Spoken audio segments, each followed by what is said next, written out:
Welcome to Spectral Shadows. This is the place where the stories don't just haunt your mind, they follow you into the dark.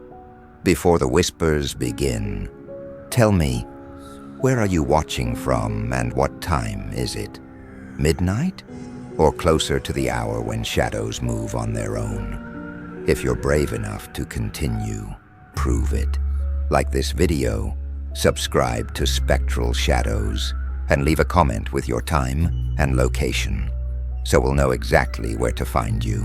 Now, let's open the door to tonight's nightmare. Story number 1. I have been a police officer in Mineral Wells, Texas for going on 5 years now. If you're wondering, Mineral Wells is about 50 miles west of Fort Worth and has a population of about 16,000. The people here are salt-of-the-earth type people, God-fearing, hard-working, and kind. But something has always been a little off about them, almost like they are carrying a secret that no one is supposed to know.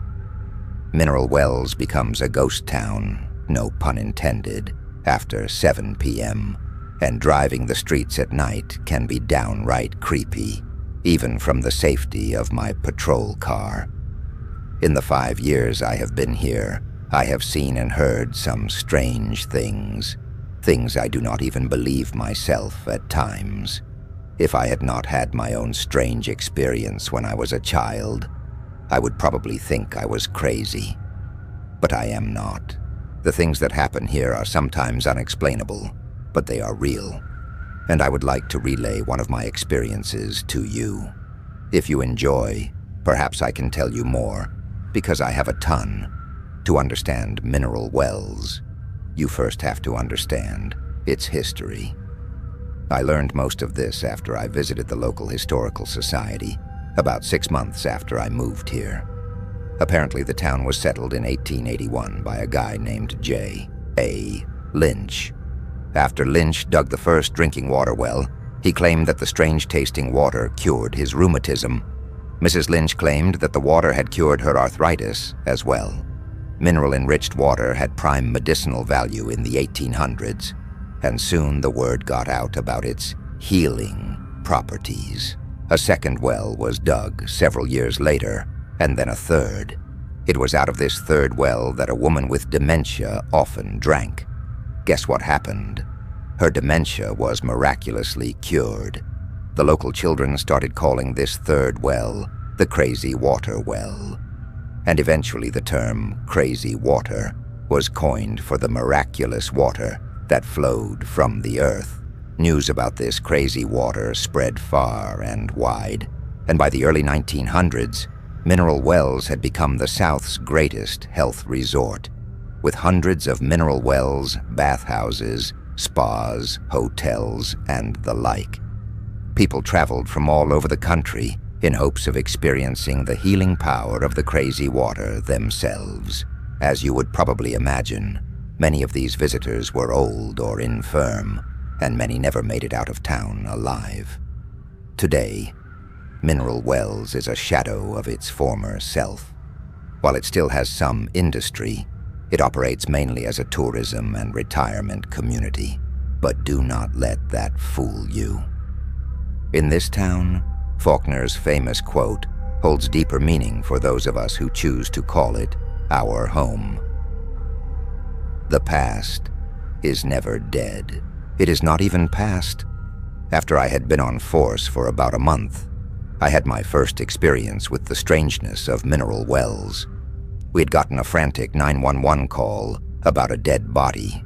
I still remember the address, 200 Hubbard Street, the address of the Baker Hotel. I was working nights at the time. Apparently that is where the rookies start, and the call came in about 12:30 a.m. My partner and I were in the area, and it did not take us very long to get there. When we arrived, the 911 caller was gone, but the body was there, just as described. It turned out to be a young woman.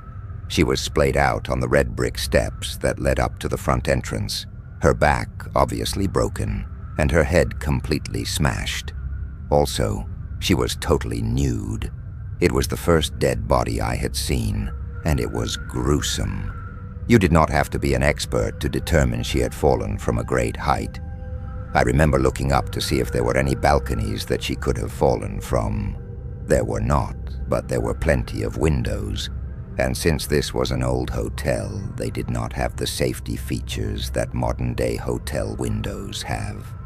In fact, many of the windows were open. I later learned the Baker Hotel had been shut down in the 1970s, but no one would ever admit as to why. We secured the scene and called in the investigative unit. The girl turned out to be 29-year-old Pamela Allen. She had been a resident of Mineral Wells all her life and worked as a manager at a local cafe. On the night in question, Pamela had been out with some girlfriends at a bar that was near the hotel.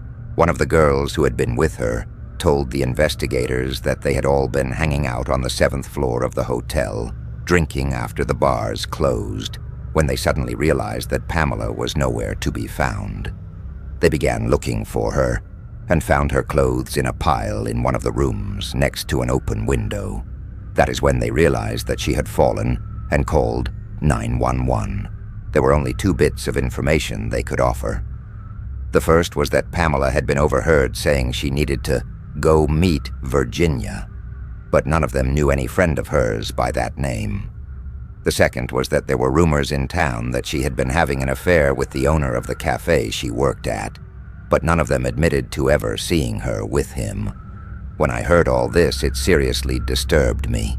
By all accounts, Pamela was a well-adjusted young woman and had no reason to kill herself. Why did she do it? And why did she take all of her clothes off before jumping? After the full investigation, I did not hear much about the case again. The investigators thought the circumstances were odd, but odd things happened in Mineral Wells, and they had more pressing cases. The case was closed. It was not until about 5 months later, as I was poring over manuscripts at the Historical Society's archives, that I came across a passage that made the hair stand up on my neck. Here is what it said. One story involving the Baker Hotel revolves around a woman known as Virginia Brown, a resident at the hotel, who was the alleged mistress of T.B. Baker, the owner and builder of the hotel. According to legend, Virginia was upset over the affair and drunkenly plunged to her death after jumping from the 13th floor. Many visitors to the hotel before its closing in 1972 have reported seeing a bloody woman, sometimes wearing a red dress and sometimes nude, roaming the halls after midnight. This freaked me out, and I was about to say no right on out of there. But before I did, I realized there was a reference to another document. It turned out to be the hotel's ledger from the mid-1900s. I searched for Virginia Brown's name and found it. She had been a resident at that time, and there was a notation under the room heading, Room 714. It was then I knew there was something extremely strange going on in Mineral Wells, Texas. But what exactly? I wanted to thank everyone for the interest in my experiences in Mineral Wells, Texas. I am grateful for the opportunity to share them. Please keep in mind that although all of these various experiences may not fit together logically or chronologically, I think they are all part of a larger puzzle, which I am still putting together. One day, about 4 months after the incident at Baker Hotel, my partner and I were called to a disturbance at the Veteran S Affairs building on Southeast 6th Avenue. Sometimes we would switch shifts with the day patrol, and this was one of those days. When we arrived, there was a crowd of people outside, most of whom looked visibly shaken. As we approached the door, I understood why. The sounds coming from inside were downright terrifying. Deep guttural moans and screams emanated through the air. The sounds were so unnatural that we could not make an initial determination whether the person making them was male or female. If I am being honest, At the time, I was unsure about whether they were even human. We entered into the foyer with pistols drawn and quickly cleared it and the surrounding rooms. All of the employees had made it outside, which was good. I immediately noticed the air inside had a strangely cold, damp quality to it, unheard of for summer in Texas, even with the air on. And maybe it was just my imagination, but the sounds seemed to not only be coming from the office at the back of the building, but also from the walls around us. And what was that other thing?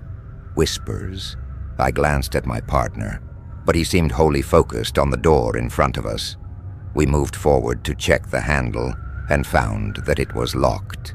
We announced ourselves, but it was soon clear the person inside had no interest in opening the door. My partner, being larger, leaned back and then drove his foot right into the handle of the door, breaking the door frame and sending the cheap door flying inwards. For a split second, and I know this sounds crazy, but I could have sworn the man inside was wearing a long, white doctor's coat and white mask over his mouth. A half-second later, the image in my mind was gone, and before us stood a visibly disturbed older gentleman wearing green fatigues and brandishing a letter opener. It was one of those relatively large but dull kinds, like you get from the Rotary Club. What little hair he had left was sticking straight out from his head, like when you rub your hair against a balloon. He was babbling, mostly incoherently, but we could make out a few words between the moans and cries. Not the water again. Not the water. It is cold, so cold. It is time for your treatment. I am a better boy, so much better. I will not run. I will not. He moved quickly, raising the hand with the letter opener. My partner yelled out, "Drop it," as we aimed our firearms in unison. Then, without warning, the man placed his hand palm down on the desk next to him and drove the letter opener into the back of his hand with such force that it somehow pierced the wood on the desk. He looked straight at us with that pale face, eyes cold and wide with fear, and gasped, "He is coming," and collapsed to the floor. I stayed with the man while my partner ran outside to grab the paramedics. When I was doing my final sweep of the office, I happened to notice a large, half-empty box of mineral water, collected and bottled right here in town by the Crazy Minerals Company. I grabbed a bottle and shoved it into my pocket. As the paramedics were wheeling him out, their initial explanation for his actions was possible early signs of dementia, by the way. My partner called my attention to a small brass sign that had been erected on the outside of the building. It read, "Millings Sanitarium, National Register of Historic Places, Mineral Wells, Texas, 1929. Picture of the Millings Sanitarium after the incident at Veterans Affairs. I wanted to learn all I could about mineral wells, and about a week later I went to the Historical Society on my day off, as I mentioned in Part 1, to learn about its unusual history. Later that night I found myself alone, as usual, in my apartment, deep in thought. I tried not to think about what had happened with the old man, but I could not push it from my mind. It was so strange, and the fact that the building had been a sanitarium at one point made it even stranger. At this point, I was not even sure I believed in ghosts or the undead, but what had happened sure pointed to some kind of possession. The only thing I really knew was that I had experienced two otherworldly events, neither of which seemed to be connected, but together seemed to point to something sinister going on in mineral wells. What was causing these terrible things to happen, and what connection did they have, if any, to the history of the town? And what did the crazy water have to do with it? I considered leaving mineral wells briefly, but then scrapped that idea. I was going to stay and do what I was hired to do, which was to protect and serve the citizens of the great state of Texas, and possibly, if I was lucky, start figuring out the grand secret that seemed to be lurking just beneath the surface. I decided that plan would start with my partner, Officer James Orr, a 15-year veteran of the Mineral Wells Police Department and a lifelong resident of Mineral Wells. The next night, while on patrol, I brought up the subject of the man at Veterans Affairs to James. "Crazy old man, huh?" he said. He almost got himself shot. "Did you notice anything strange about him?" I asked pensively. At this point, I was not planning on admitting what I had thought I had seen and heard, fearing he would think I was a lunatic. Other than the fact that he stabbed himself with a dull letter opener. Not really. It was a little cold in that office, but that is not that odd. Weird shit like that happens in Mineral Wells sometimes. It is kind of a running joke around here, you know. I am sure you have heard of the crazy water. He laughed as he said it, so I was pretty sure he did not buy into it being anything out of the ordinary. "You drink that stuff?" I asked. I certainly did not, and was not planning to anytime soon. "Sure, everyone here drinks it. It has an odd taste, but you get used to it. My grandmother's family moved here in the 1920s, believe it or not, to see if the crazy water would cure her mother's, my great-grandmother's, schizophrenia. It was a snake oil salesman's heyday back then. The mineral water was supposed to cure anything and everything, and I know my great-grandmother had to make great sacrifices to get here. I am not sure whether it worked or not. But she died here sometime after giving birth to my grandmother in 1931. I still have an old picture of her standing in front of one of the crazy water wells. You know it is funny, and I have not admitted this to anyone before, so do not think I am crazy. But several years before you got here, I responded to a strange call involving an old woman who had taken too many of her pills and was worried that she was going to die. Ellie, I think her name was. After I arrived, I called poison control to make sure she was going to be okay. The woman on the line stated that Ellie should get checked out if she started feeling ill, but that the quantity of what she took was not lethal. I comforted her a bit and was about to leave, but she stopped me dead in my tracks with a peculiar story. She said that as she was about to take her pills, a young lady had instructed her to take the entire bottle, dump them all down my throat, as she had put it. For some reason she had listened, and had taken about a fourth of the bottle before snapping out of it. Confused, I asked her who the young lady was. She said matter-of-factly, "The lady that watches me through the window." Odd, right? So, naturally, I asked her which window it was, and she said it was the one in her bedroom. Now, this lady was probably in her 80s, and most likely demented, but I still wanted to check and make sure no one was in the house. I walked back to the bedroom and opened the door, and for a split second, I thought I saw a face in the window across from the bedroom door. The next moment, it was gone. I searched the room, the closet, and the bathroom, but no one was there, aside from a slightly strange smell, which I attributed to the age of the house and its contents. Nothing was amiss. I checked outside, no one to be found. The place was empty except for the owner, and there was no sign that anyone had been inside the home. The craziest thing? The face I saw.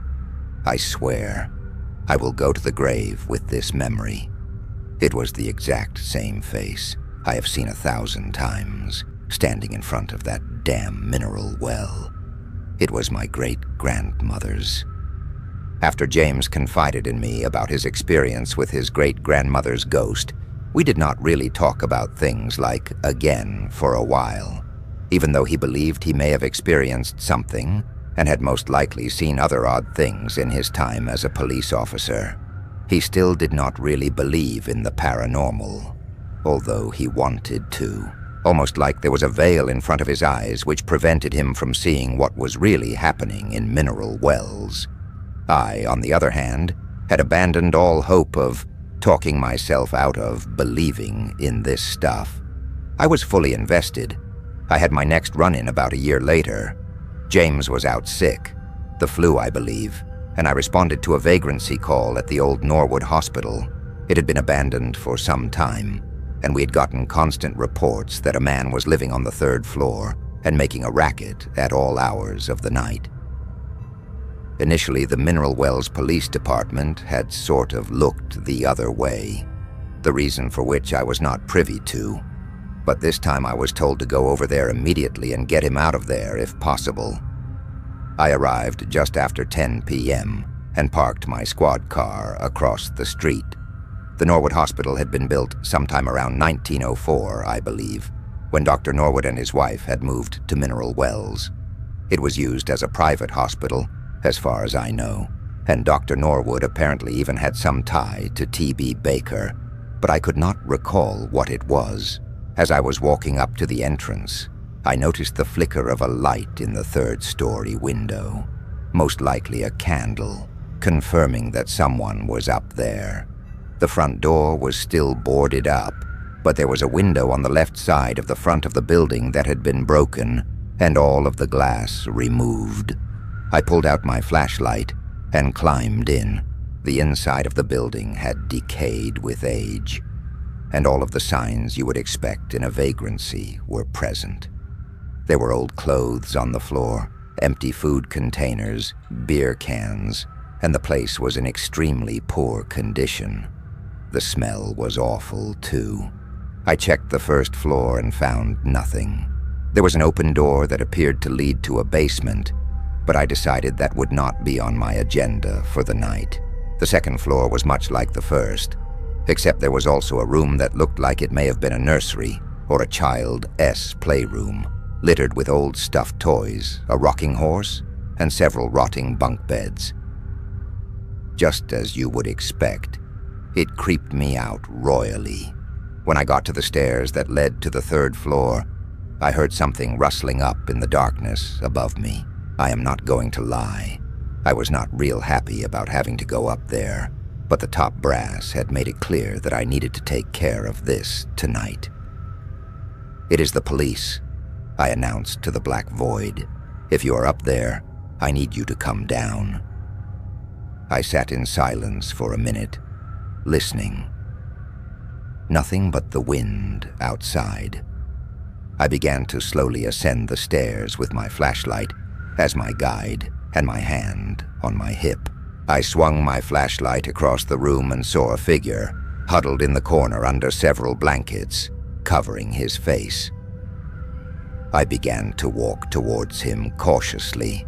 I smelled the man before I really saw him, but once I did, I realized the smell was more desirable.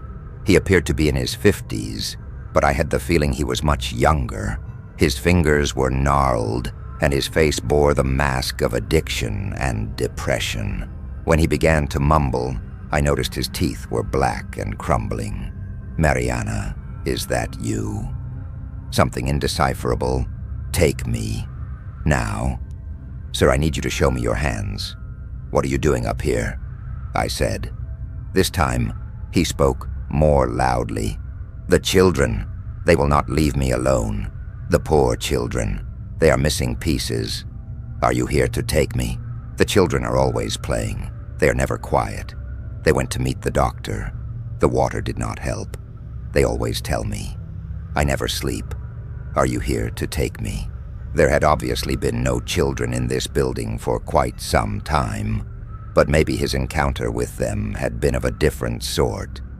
I stood the man up and searched his person, finding $2 in one pocket and a burnt-up piece of tin foil in the other. I checked his fingers, and sure enough, he had the telltale signs of long-term methamphetamine use, burnt fingers and all. Meth had always been a relatively serious problem in Mineral Wells. It is cheap. It can be made with mostly household chemicals, and once they start, they cannot escape its grip, often for life. I threatened to arrest him for possession of paraphernalia, but he agreed to tell me where he got the meth from instead. Lions Park, as the dopeheads called it, a place well known for its drug activity. He did not have any of it on him, but I did explain to him that he would be arrested for trespassing. He seemed relieved, as I escorted him down the third-floor stairs. Back on the second floor, I noticed something I had not before, scrawled in some dark substance on the wall at the bottom of the stairs. The man, Victor was his name, it would turn out, noticed it too, and just started quietly sobbing to himself. We exited as quickly as possible. As I drove off toward the station, I recalled that I had seen a light in the third-floor window when I had first arrived. However, there had not been any candles, lit or otherwise, when I had gotten up there. I glanced in my rearview window at the old hospital receding in the background, expecting to see only darkness, but instead the telltale spark of a candle flickered back, the wind in the trees carrying the faint laughter of children. The Norwood Hospital, circa 1904, before the third floor was added later. The writing on the wall. Several days later, I paid my first visit to Mary Scott. Mrs. Scott was known in the community as being a reputable source on mineral wells lore, as well as for her discretion. She had taught at one of the local schools in the 1970s and 80s, and had retired to her small but well-kept estate on the south side of town, outside the city limits. James had actually set us up. She had taught him in kindergarten, and then again in middle school. The Norwood incident had pushed me into full investigation mode, and I needed some answers. I believed this was as good a start as any. I arrived at her place in mid-afternoon, dressed in plain clothes, so as not to attract any attention to myself. Now that I was actively seeking information on paranormal activity in mineral wells, I had to be extra careful. At this point, I was not even entirely sure I could trust this woman, but I did not really have any choice. Her home was a small, cozy, brick house, tucked several hundred feet off the road. A narrow driveway guided me under the sprawling arms of several mature oaks. There was a small pond off to the side, with a weathered dock and several dogs panting about. I knocked on the door and was quickly greeted by a woman who appeared to be in her 60s, considerably shorter than me, and just beginning to gray around her temples, with kind eyes and knowing smile. A teacher, for sure, and someone who seemed to be wise beyond her years. She invited me in, and with a "Thank you, ma'am," I graciously accepted. After some small talk about James and my move to mineral wells, we sat down in the living room with our iced teas and got down to business. "What can I help you with, dear?" she asked. "Mrs. Scott, Mary. Sorry, I am not exactly sure how to put this, but I am just going to come out and say it. I have experienced some things in mineral wells that I cannot quite explain rationally," I said with hesitation. "Go on," she said knowingly. "Well, there is something odd about mineral wells. I have encountered spirits or people possessed by spirits multiple times since I started work here. The problem is, no one else sees them. Does that sound crazy? Tell me something," she started. "Do you drink the mineral water? The crazy water, as they call it?" "No, I do not," I said. "I have a bottle at my apartment, but it is currently unopened." "Good. Keep it that way," she said, sipping her tea. "Most of what I know comes second and third hand from stories passed down through the generations, and the rest from countless hours studying old deeds, contracts, journal entries, and any other documents I could get my hands on." "You are right. Something is rotten in mineral wells, mineral hells as I call it, and it all started with that cursed mineral water old man Lynch summoned from the ground all those years ago. By all accounts, he was a sociopath and a scoundrel. I do not drink it either anymore, and from what I have gathered, that is what allows people like us to actually see what is actually going on. Most of the locals have lived on it all their lives. It has made them blind to the true face of this god-forsaken town. It also may make them more susceptible to suggestion, even possession, by the other side. Suddenly, several things made sense at once. Pamela was born in Mineral Wells and lived here her entire life, and I would venture a guess that Ellie and the man at the Veterans Affairs had too. It also made sense now why James was not able to come to grips with the things he had seen. "What is wrong with the water?" I asked. "That is a good question. I believe Mr. Lynch tapped into more than he bargained for when he dug that first mineral well. It sparked a chain of events that has somehow caused the dead to remain in mineral wells long after they have passed. The water itself does have extremely high levels of lithium, but I suspect there is something more to it that causes folks to turn a blind eye to the influence the spirits have on our world. There are others, though, like us, that know the truth." "Mary, there is so much more that I want to know," I started, now getting excited. "Do you know anything about Dr. Norwood? I have a feeling he is somehow involved in all of this." "Not much. Only whispers here and there. A name kept coming up. Marianne, I believe." "Mariana?" I asked, remembering the name hellishly scrawled on the hospital wall. "Yes, that is it, Mariana," she went on. "She was Dr. Norwood's head nurse. For much of the time the hospital was open, I believe he was an osteopath by trade, but there were rumors that something else was going on there. What exactly, I am not sure. Many years ago, I heard the records are said to be hidden somewhere in the building, but I could not begin to tell you where, or if they are there at all," she went on, but the sound of her voice faded from my consciousness and was replaced by a singular picture: the dingy wooden stairs leading down into the basement at the Norwood Hospital. If the records were still in the building, they were down there. Finding them was the first step in unlocking this mystery. I had to find them. I reluctantly cut our conversation short, thanking Mary and telling her we would meet again. I promised to share any further information I found with her. I got the feeling as I was leaving that she had stuck her neck out by talking to me, and I was grateful for her help. As I drove back down the long driveway under those old oaken sentinels, picturing Mary alone with her tea and her dogs, I felt a feeling of sadness and weight envelop me like being wrapped in a thick blanket on the bottom of the ocean. I drove on. That night, I parked my squad car across the street from the Norwood, as I had several days earlier.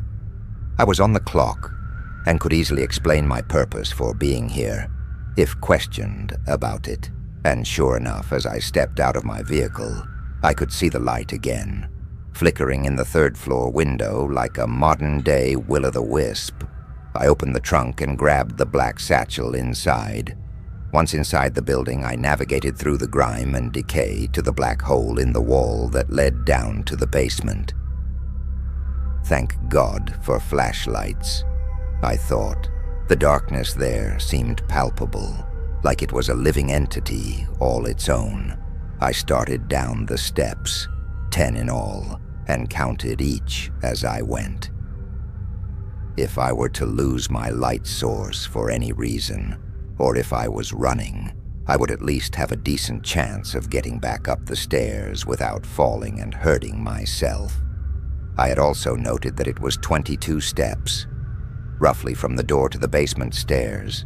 You can never be too careful. Once I made it down, I felt the grit of soil beneath my boots. I guess it made sense that the basement was not fully complete in a building as old as this. Surprisingly, it was relatively clean down there, but that was the only positive. The air was damp and musty, and heavy with the weight of the building's history. As I swung my flashlight, the darkness retreated on cue, but grudgingly. Old equipment littered the floor along with some decayed furniture and other furnishings. I did not see any filing cabinets, though. No papers, folders, nothing. I cursed myself silently for thinking this was a good idea, but pressed on. The second room felt darker than the first, somehow. A cabinet had overturned, and there were broken vials and bottles littering the ground. I stepped around them and was surprised when there was not another door in front of me, just an old coal stove, flanked on either side by piles of old bricks and some old rafters. The stairs to the basement were in the back of the building, and I knew I had not made it back to the front. I doubled back and made sure there were no other rooms or passageways before heading back to the room with the stove. I shined my light around. I noticed the back wall was brick and that there was a crack running up from behind the stove halfway to the ceiling. Immediately I began removing bricks from the pile in front of the wall until I had enough room to slowly nudge the iron stove out of the way. It was just as I had thought. At some point, this basement had flooded, eroding the earth beneath the brick wall and causing the bricks to crack, since the wall had no weight to hold it. I had done construction in the past and had seen this before. This wall had been built shoddily and probably in a hurry. At the bottom, the bricks were not being held together by mortar at all, and a few light kicks created just what I needed to proceed. A passageway under the old brick wall into hell, for all I knew. My heart was pounding, and I absolutely did not want to go in. I have no trouble admitting that now. I had come too far to turn back, though. So I got on my hands and knees and crawled through the small opening. As I stood up and dusted myself off, my heart froze in my chest. Filing cabinets, rows of them. They were similar to the kind offices used today, except they were made of solid wood, probably oak, and very well preserved for their age. They had brass plates on the outside with descriptions. The room appeared to be untouched after all these years. Mary had been right. I walked along the wall quickly, not wanting to waste any more time in this place than I had to, until I found the cabinet I was looking for, the one marked experimental. Experimental. The word itself seemed evil, somehow. I slowly opened it, and over the creak of wood sliding on wood, I thought I heard the faint laughter of children. A cold sweat broke out over the skin of my arms, and I got the feeling that I was being watched. I grabbed as many files as I could fit in my satchel, closed the drawer, and turned to leave. That is when I saw them. In the middle of the room, standing perfectly still, was a group of children. I was paralyzed, not by any external force, but by the grip of unadulterated fear. They looked back at me, eyes blinking almost in unison, with gleeful smiles. Then, it was as if a record skipped, and the children standing there changed. I recoiled in horror as I realized what I was seeing.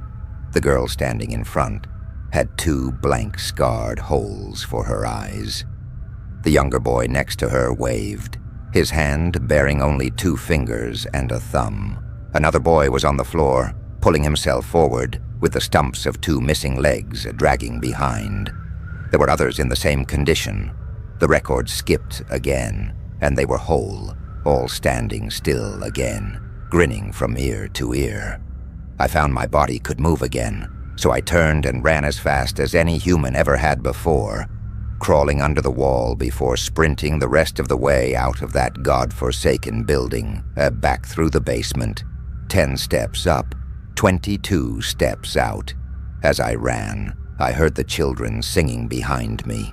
As it got louder, I realized it was not a song, but a nursery rhyme, one that still haunts me to this very day. 1 for tongue, and 2 for nose, 3 for eyes, and 4 for toes. Ring the bell, the time is near. Ding dong, Mariana is here. Ding dong, Mariana is here. Back at my apartment, I sat alone underneath the single light illuminating my small dining table, head in my hands. I could still see the young girl's hollow eyes staring blankly back at me. I shuddered, reaching into the satchel on the table. and slowly pulling out the 5 folders I had retrieved from the filing cabinet at the Norwood. They were legal-sized, olive in color, and only slightly faded. They looked no different from any other folder you might come across at your office. What they signified, however, was something much more sinister and damning. I reached for one, but could not bring myself to open it. I stared at them for a while before putting them back in the satchel and closing the flap. I was exhausted and terrified, and I had had enough, at least for the night. In the morning, I still could not bring myself to look at them. Something had happened to me the night before, the nature of which is hard to explain, but I will try. I felt dull, not as in uninteresting, but as if the bright and polished parts of me had been scratched off or rubbed away, leaving only raw and faded parts behind. Is that what depression feels like? I think it is easy to pretend you know how you would react if you ever came face to face with a true ghost or spirit. I think what we see in movies and on television desensitizes us to how it would really feel if we experienced it ourselves. That type of terror is not something the mind can manage on its own. I will tell you that. The body takes over. Instinct, perhaps. Something primal woven into our DNA. It leaves you changed. Left me changed, anyway. It was probably almost a week before I mustered the courage to find out what was inside those folders. The first file appeared to be the file for a 7-year-old boy from South Carolina admitted for the treatment of his leukemia, referred to only as Charlie. I flipped through the pages until I found one with a surgical notes heading entitled Replantation of Severed Limb of Minor Child. It went on to describe in detail a surgical procedure with the purpose of reattaching the subject, S. severed, hand. The words were technical in nature, and I did not understand some of them. Preparation of the stump included the shortening of both bones, radius/ulna, by 1 centimeter. Repair of the radial artery, ulnar nerve, and median nerve was attempted along with 2 veins, one on the volar aspect and one on the dorsum. I skipped over to the next page and found at the bottom under Surgical Outcome. Failure to reattach hand. Beside it, in a woman's flowing script, something was scribbled, Mother sent to MS. I shuddered at the thought of a 7-year-old losing a hand, but how had Charlie been admitted for leukemia and ended up having his hand severed? Also, who was MS? Possibly Mariana. I flipped back 2 pages and found what I was looking for. Preparation notes. Clinician's 3rd attempt at attaching a child's severed appendage. Subject, Charlie, was mildly sedated with heroin hydrochloride and given a local anesthetic at the right wrist, fully conscious. M. assisted with cleaver, severing the hand cleanly. Mother watched from the observation room. I sat in shock. As the realization crept in, I did not want to believe it. I quickly scanned through the other files, but found similar accounts of gruesome reattachment surgeries, which confirmed what I already suspected. Mariana was cutting up children, and then Dr. Norwood was attempting to put them back together again. The girl with the missing eyes, the nursery rhyme, the room upstairs, even what Victor had said, it all made perfect sense now. Dr. Norwood seemed to be practicing his surgery skills on unsuspecting children who had been admitted for unrelated diseases or ailments. What I did not understand was how he was getting away with it. Surely the parents did not stand by and watch their children get cut into pieces by his psychotic nurse. There was more to this, I knew, and I would not find it in these files.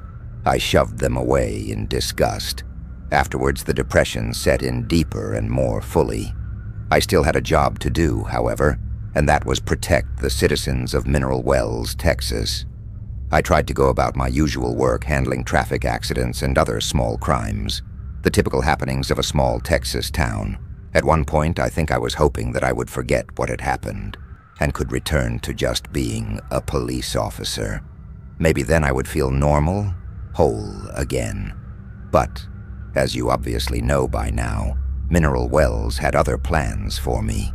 I heard one day about a young child from a prominent family in town who had suffered an accident while trying to operate a riding lawnmower, obviously without his parents' permission. The blade had mangled his left arm all the way up to the elbow, and it ended up having to be amputated. It was reported as a terrible tragedy. I must have been the only one that noticed. Based on my close review of the picture the local newspaper ran of the model of mower the child had been injured by, that the child's legs could not even have reached the pedal.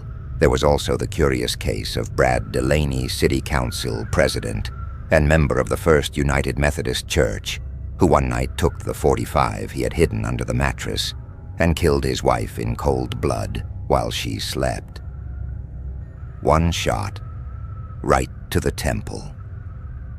Brad confessed, saying it must have been him that shot her, seeing as how it was his gun, and no one else had been in the house, but he did not remember doing it. They had found him that morning, still asleep next to his murdered wife, the mattress stained in crimson red. One evening, I responded to a report of an awful smell coming from a student's room at Weatherford College's Mineral Wells branch. The student had not been seen in several days, and based on the smell coming from the room, the administration did not want to enter the room themselves, fearing at best a dead body, and at worst, foul play. The college was located on the old site of Fort Walters, which had been a military installation during World War II. I had run across Fort Walters in the historical archives and knew a little about it. At one point during the war, it had been the largest infantry replacement training center in the United States, and several famous World War II soldiers had been trained there. I had run across several accounts of a solider, apparently afraid of being sent off to war, who committed suicide in the barracks and could still be heard pacing the halls on the anniversary of his death. When I arrived, security led me to the student's room. As reported, the smell was foul and appeared to be that of a decomposing body. The security guard unlocked the door and slowly pushed it open. That is when I saw him. In the middle of the room, hanging from a fan by a bedsheet, was the student. His face was bruised and swollen, and his eyes were bulging from his head, wide and red. A female student had passed by the room and screamed out, causing the security guard to frantically remove her from the vicinity, leaving me alone with the corpse. I looked around the room to find any signs of a struggle, but nothing else was amiss. That is when I called the investigative unit to take over. I found out several days later about something odd one of the investigative officers had found and could not explain. The entire room had been clean with no books, papers, or clothes out of place, except for a single, folded piece of paper found under the desk. The officers had thought it would be a suicide note, but the words written inside did not make any sense to them. They did to me. I cannot go to war. I am sorry, Mother. Camp Walters. Several weeks later, while at a coffee shop that I frequent, only bottled water, so no coffee for me, I noticed a man several tables over staring at me. When A looked his way, he sort of flinched and acted like he had been looking somewhere else. I made a mental note of his appearance. 60s, years old, dark-haired, and wearing some kind of uniform. He was holding a cup of coffee, and I could see that his hands were dirty and gnarled from manual labor. Not exactly the type of person who typically frequents a coffee shop. When I got up to leave, I could feel him watching me. Over the next several weeks, I saw the same man 3 more times, always far enough away to maintain his cover, but close enough to see what I was doing. I was pretty sure he was following me by that point, but honestly had no clue as to why. He seemed harmless enough, so I was not frightened, just curious. I got the feeling he was sizing me up, if that makes any sense. One day, I awoke to a note tucked into the side of my door.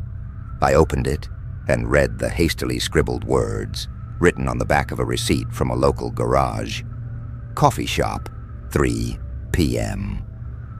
I will admit I was a little nervous this person knew where I lived, although it should not have been hard to follow me here. The coffee shop was a safe public place, so I did not see any reason why I should not go.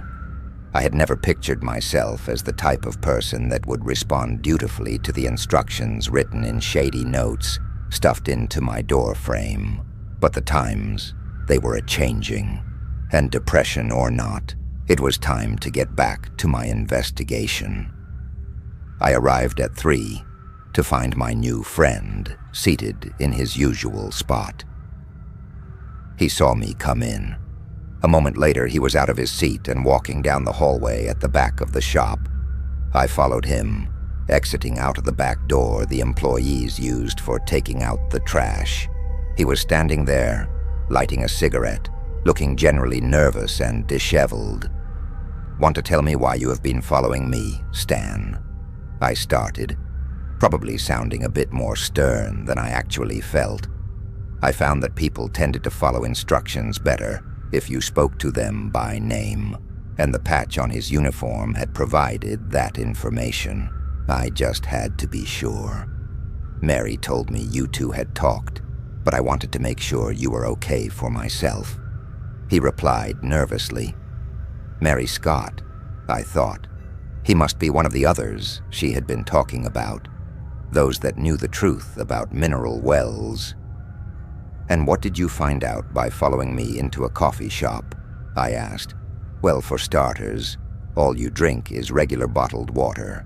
No coffee or tap water. Also, I did not find any of the crazy water bottles outside in the trash at your apartment." A. Creepy. B. Touché, I thought. This guy was smarter than he looked. "So what am I doing here?"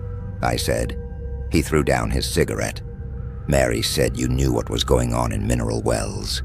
Said you may be trying to do something about it." I was not sure I trusted him at this point, and he could see it on my face. "Oh, do not worry. I do not drink it either. I have never touched the stuff. My father made sure I understood that." "Who was your father?" "He was an orderly at the old Millings Sanitarium. That damned place." "I know of it," I said coldly. "I thought you should know what he told me about that place." He paused for a minute, then went on.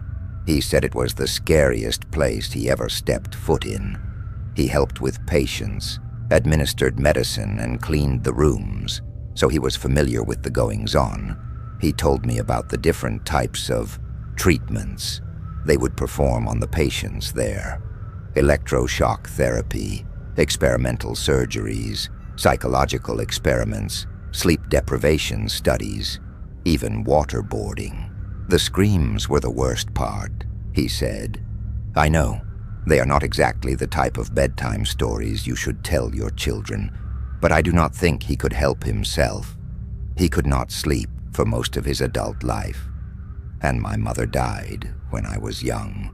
The place was hellish," he said, "but they always had an influx of new patients, regardless of how bad it was."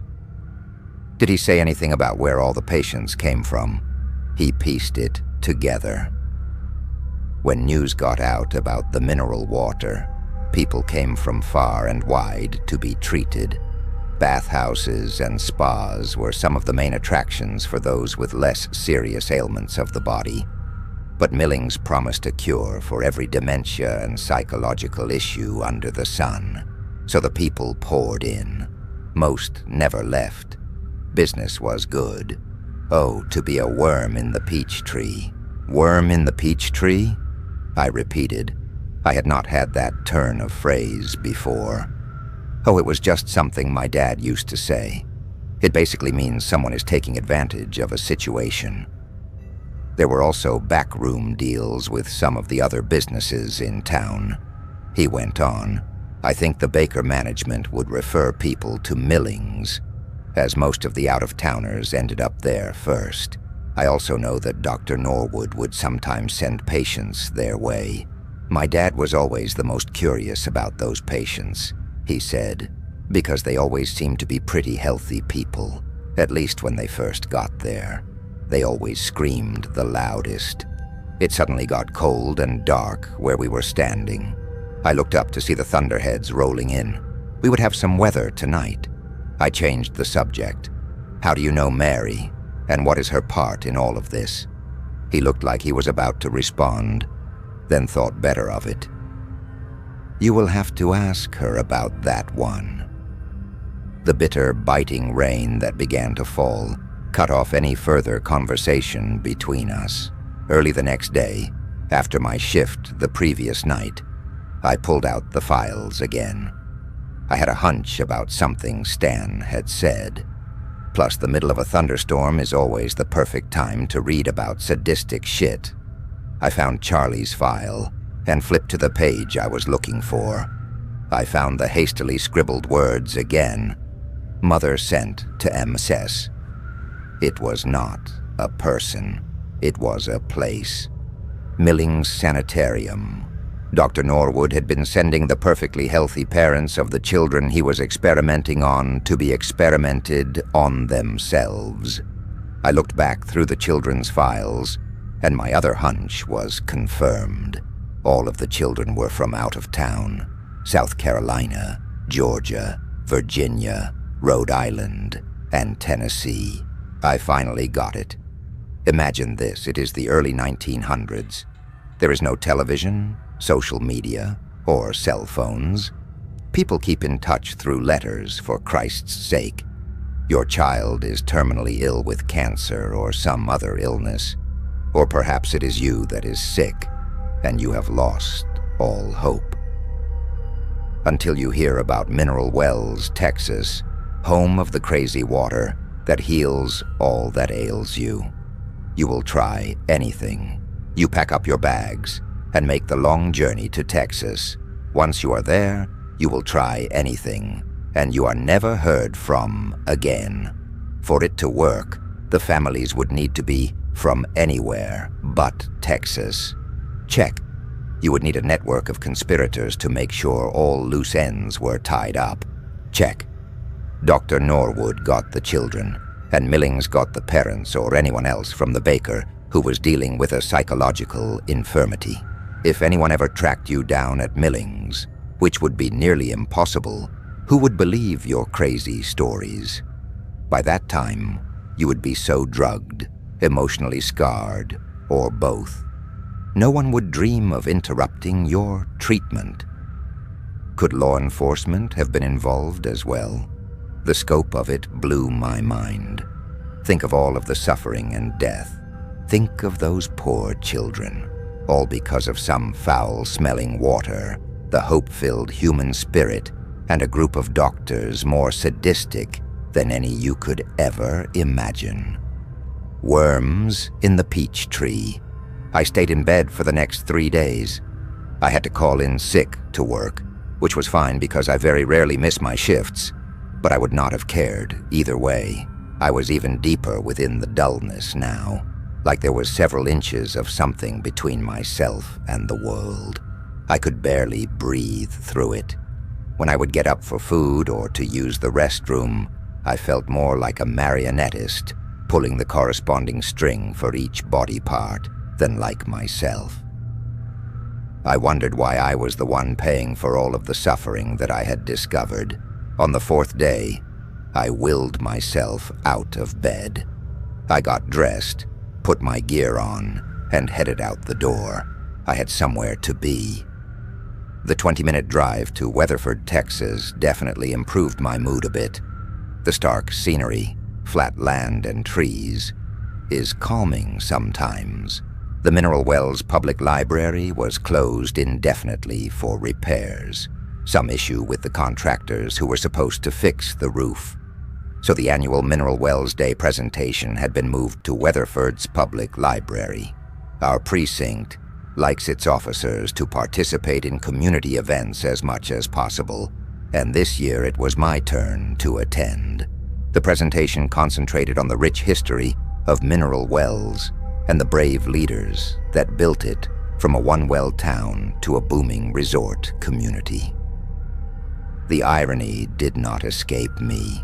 J.A. Lynch was the ultimate hero of the day, but I knew otherwise. I sat in the back and listened off and on, but was mostly lost in my own thoughts.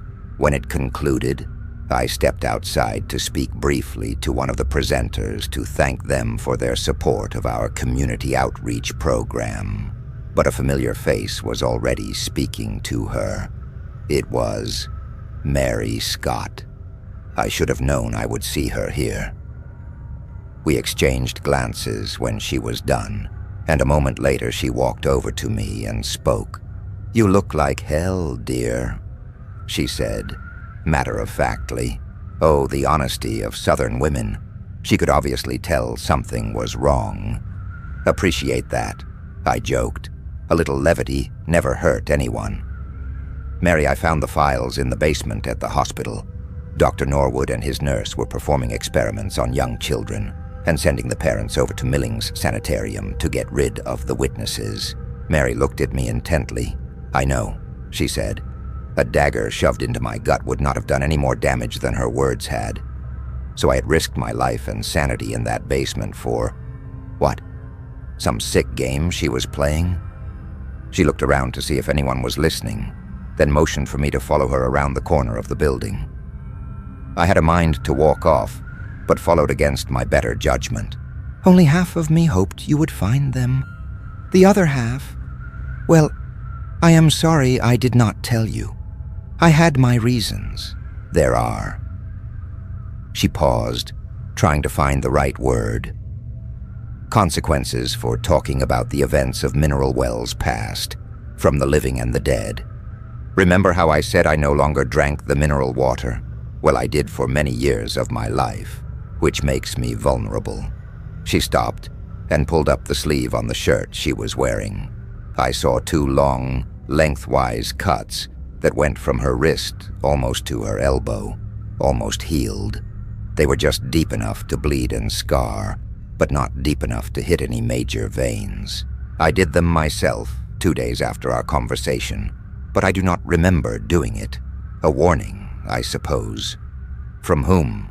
I said, feeling the guilt rising inside me. I'd gone from being angry at her to feeling sorry for her that quickly. My emotions were very unstable as of late. She hesitated briefly, like Stan had, then continued. "Did those files mention Dr. Norwood's nurse?" "Mariana," I answered. "She was my grandmother." The realization hit me like a bombshell. No wonder she did not want to tell me. It also explained how she knew about the files and everything else. She went on. "She came to Mineral Wells in 1910, seeking treatment for her mental disorder. I am not sure exactly what it was, but my mother said she heard voices. Mariana was only 24 then. I guess Dr. Norwood thought he could use her. She had my mother Elise 6 years later." She paused again. "I am sorry, Mary. You do not have to tell me all this. It is too dangerous." My voice cracked. "Yes, I do. It is time the truth came out. Growing up, you always think your parents are perfect. After you get a little older, you start to notice things about them.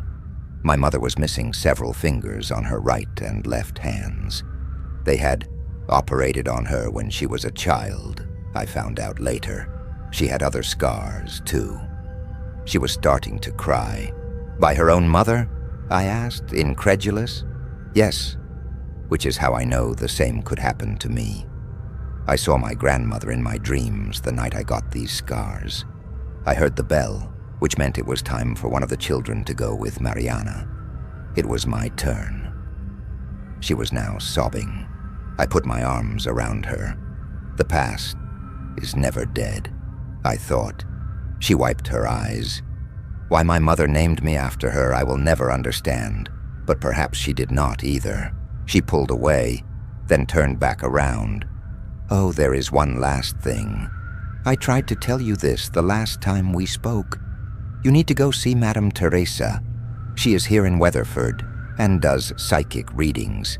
Pay no mind to the surface of what you see. That is only for the tourists. Teresa is an old soul. She should be able to help you. I almost balked, but thought better of it.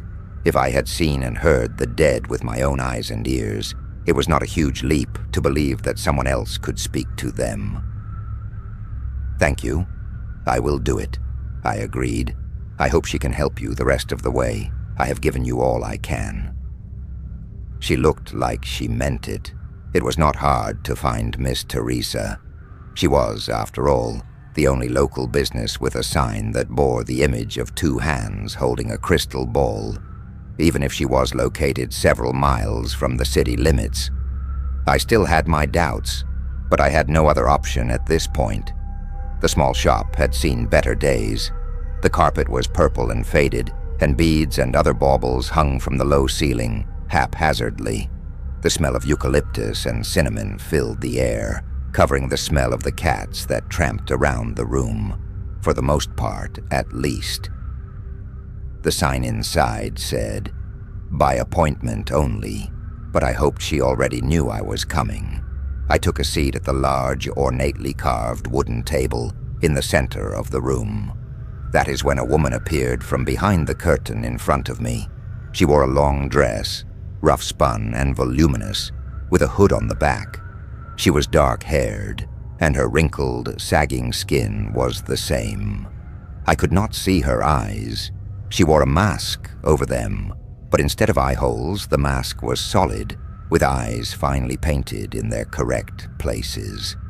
It was supremely unnerving, like looking at a life-sized doll that had come to life. "Mary sent me," was all I could muster. "I see," she replied. "Come with me." And with that, she disappeared behind the curtain again. I slowly got up and followed her back.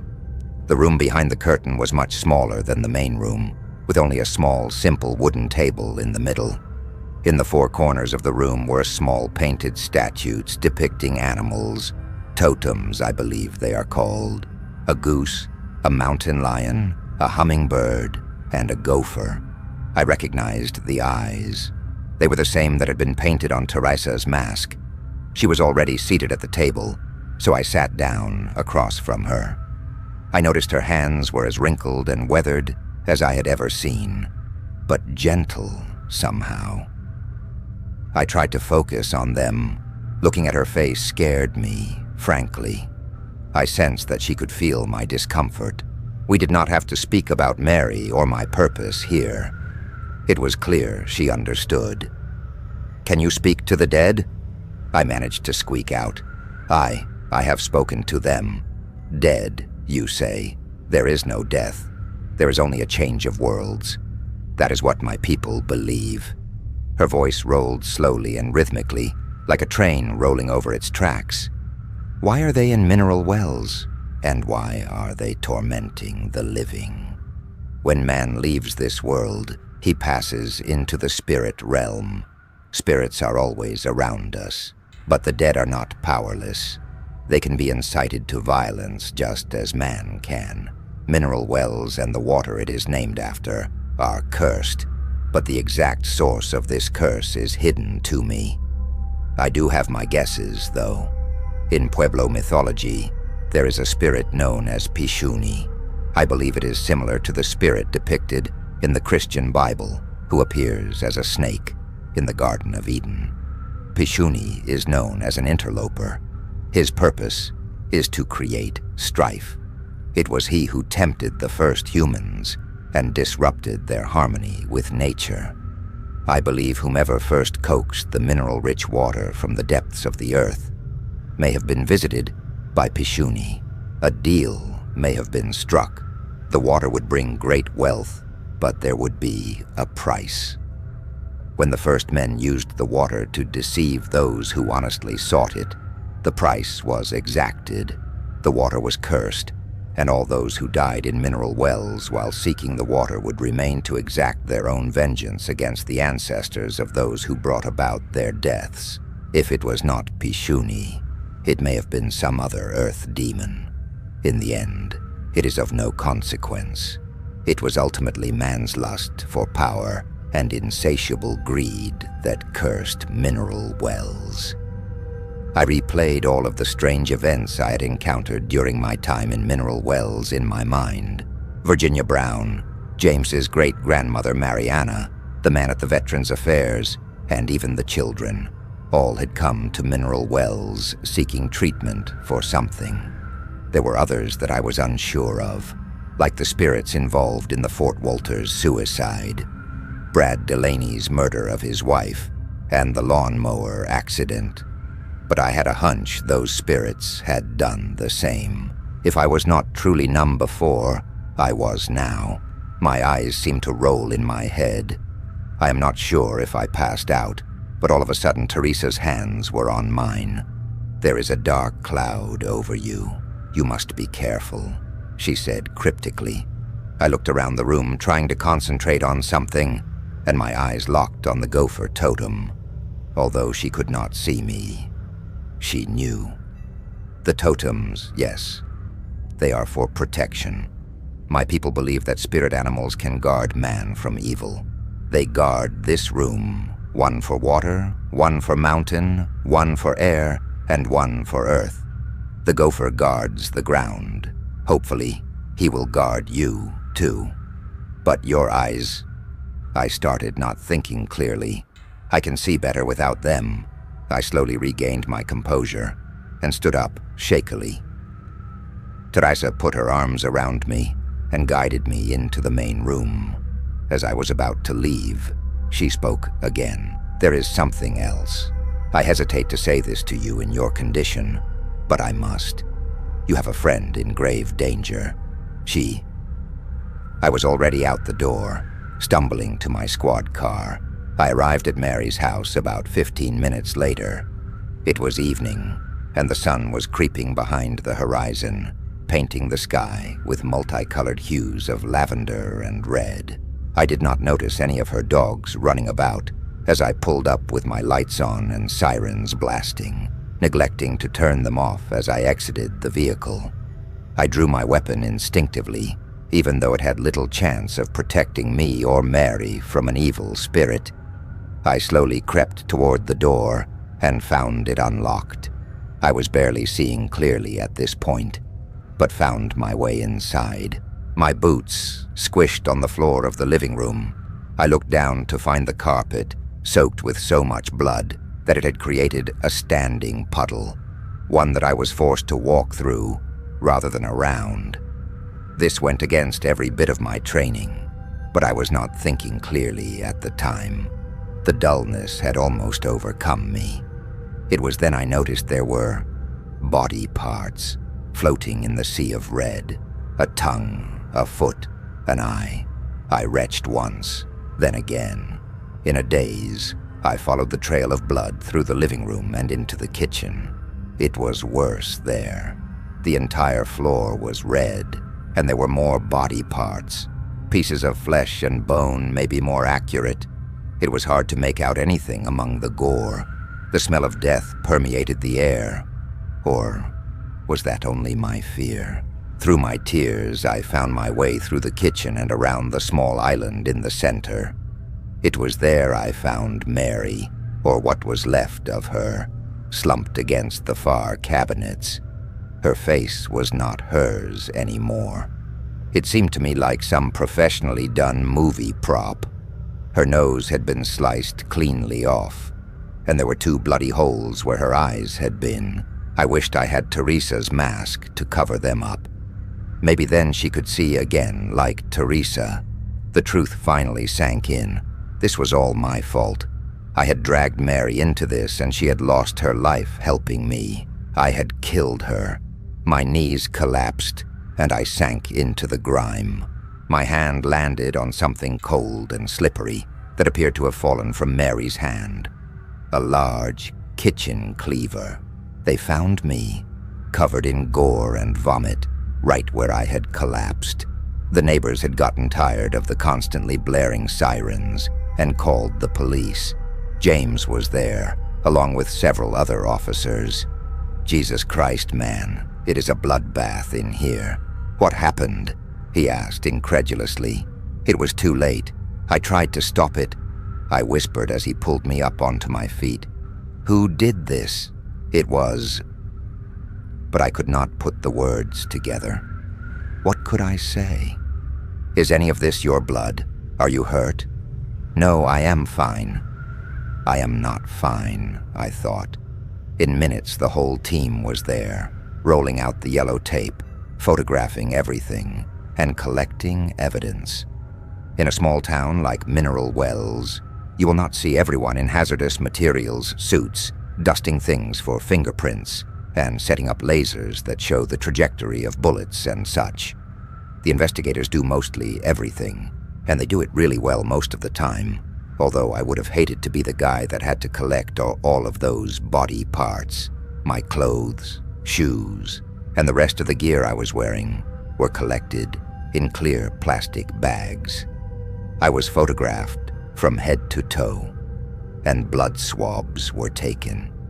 Because I was an officer, I was allowed to go home and shower before heading up to the precinct to give my statement. I know that any other civilian would have been arrested on the spot.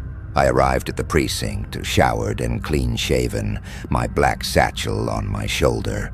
I was taken back to the room where we interview criminals, asked to sit, and offered a cup of coffee. I politely declined. We have a little camcorder that is set up in the corner that was switched on after the tedious process of deleting some old interviews. I was nervous at that point. Should not I be meeting with a superior to simply give my statement? Instead, I was read my Miranda rights. I decided to decline my right to have an attorney present while I was questioned. I had nothing to hide. Looking back now, I realize that was my first mistake. But considering the almost catatonic emotional state I had been in for some time, logic and reason had deserted me, and the fire inside me, the one inside all of us that urges us to fight at all costs, had been all but extinguished. I told my story from beginning to end. The possessions, the experiments, and even what Teresa said, all of it, it had to come out. I showed them the files as proof. I pleaded with my fellow officers to stop drinking the water and to start looking into the strange occurrences in Mineral Wells. I begged them to help me shut down the company bottling and shipping this cursed water across the country. They played along, maybe just to keep me talking. But the looks I got when I explained Mary had mutilated herself, well, let us just say they were not friendly. I am sure you can imagine how it went. Why were you at her home that night? A psychic told me she was in danger. Officer rolls eyes and scoffs. Sure, buddy, we believe you. Now tell us about these ghosts you saw again. Afterwards, I was placed on temporary leave and taken to a holding cell. The next several weeks were a blur. I was placed under official arrest soon after my interview and held without bond. Can you blame them? It was a gruesome scene. I was covered in blood. It appeared as if I had handled the murder weapon, and hell, she was cut into pieces. For Christ's sake. The medical examiner stated that no human would have been able to survive long enough to do that to themselves without bleeding out. Plus, even if she could have, why would Mary have done this to herself? It made no sense. I learned later that my arrest was never reported, but I was not surprised. Can you imagine how local cop arrested for mutilation of retired teacher would have gone over in the local paper? The Mineral Wells Police Department would have had to deal with a shitstorm, the likes of which they had never experienced before. Controversies like that do not go away very easily, if ever, in small towns like Mineral Wells. Luckily, the grand jury was meeting that month, so I did not have long to wait. My case was fast-tracked and quickly presented. To no one's surprise, the grand jury returned a true bill. I was indicted for murder under Texas Penal Code 19.02. It can carry up to life in prison. As you can imagine, getting indicted for murder for a crime you did not commit is a crushing feeling. What is worse is that I knew I had no chance to convince anyone that I was innocent. The Mineral Wells Police Department had the files, which did not really prove anything anyway, but I knew they would never see the light of day again. Even if Stan and Teresa could have come forward with some other credible evidence, there is no way they would be believed. The veil would prevent it. So I sat alone in my cell, mostly crying, often sleeping, receding deeper into the dullness, pretending this was all a dream.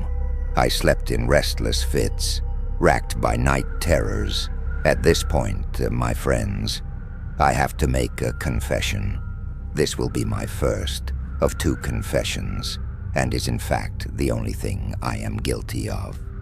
I have deceived you.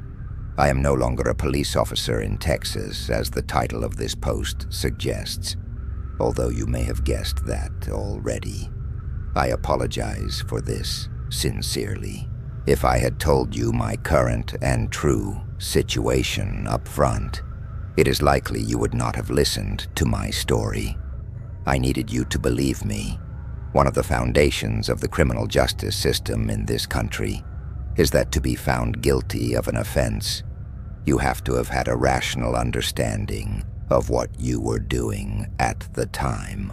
After a hearing, motioned for by my attorney, the court found that I was in fact not competent to stand trial for what I had done. He presented evidence of erratic behavior from the time I had arrived in Mineral Wells up through the night of the murder. Some of it was true, some of it was not.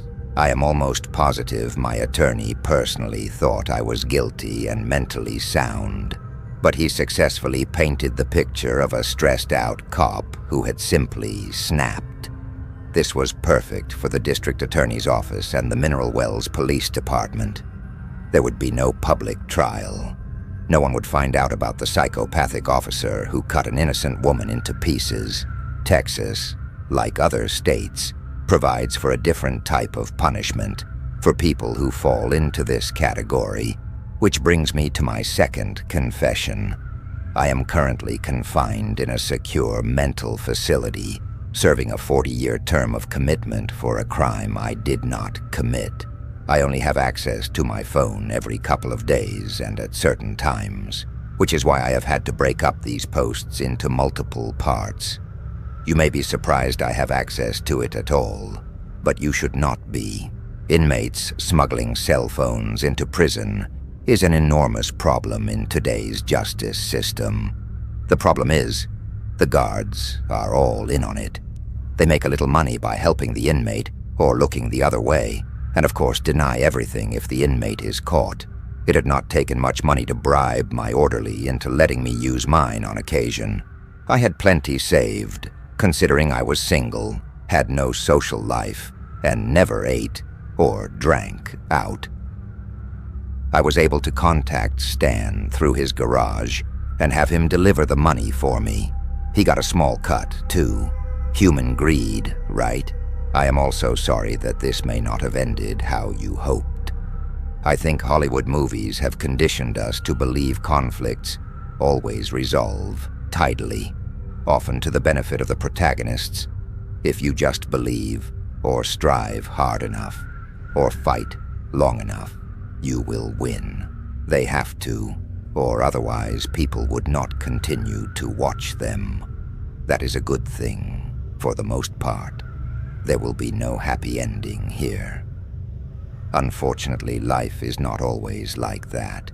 It is dark, gruesome, and unfair more often than we would like to admit, and we have to live with the scars. There will be no justice for Mary, those children, or any of the victims in Mineral Wells, Texas. There will certainly be no justice for me. I fell victim to something even more sinister than the curse. Hope. The idea that we can change things, that we can make the wrong right again. I was wrong about the nature of the world, and it cost me everything. One previous commenter described the hopelessness and despair the parents must have felt when they were sent to Milling's sanitarium after watching their children scream in agony on that operating table. That is the feeling that haunts me now. The meds I am administered every day at 9 and 3 help some.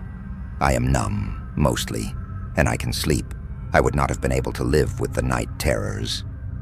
Shudder. Thankfully, the dullness has mostly faded away. I see it is time for me to go. I must leave you, dear listener, this time for good. It is time for one of my treatments.